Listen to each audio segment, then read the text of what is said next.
Today we're talking about fridges on a budget. Whenever it comes to refrigeration, you start with categories, and top mount refrigerators are always going to be the most budget friendly category because they're simplistic, mostly single speed compressors, not really a lot of ice makers and water dispensers, although you can get them. Those are features that you're going to add on and they're going to add to that budget. But as you see here in the budget lineup, all top freezers, all in white. You can get black, you can get stainless. Typically that's not going to affect price too much, but a lot of times with top mounts, black and white are just a hair less expensive than the stainless steel. So the next tier up, whenever you're talking about budget refrigerators, is going to be a side-by-side. Freezer on the left, fridge on the right.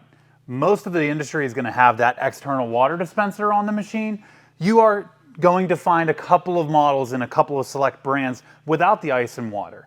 This isn't necessarily going to drive the price down with it being missing, but it is something to pay attention to. Most of the budget products are going to be actually in stainless steel because that's the product that moves whenever it comes to volume. From there, 36 inches wide is where you're going to want to aim whenever it comes to staying on a budget. When you reduce the width down to the other available width, 33 inches, you can see that price go up despite it being less refrigerator. Our top tier for budget refrigerator shopping is going to be what we refer to as a bottom mount. So that's a single freezer drawer with a single swing door up above. These are going to come in 28, 30, and 33 inches wide.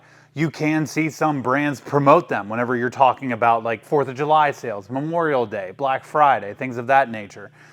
The features that you're going to see come and go whenever you talk about bottom freezers won't be much. Almost all of them are going to have an ice maker down in the freezer, save maybe 1 or 2 brands. A lot of the times you see the price fluctuation, it's just about that brand not selling much of that category. But at the very top of the budget priced refrigerators, you can still get a very large, reliable refrigerator for a very low budget price compared to your French door refrigerators beyond this.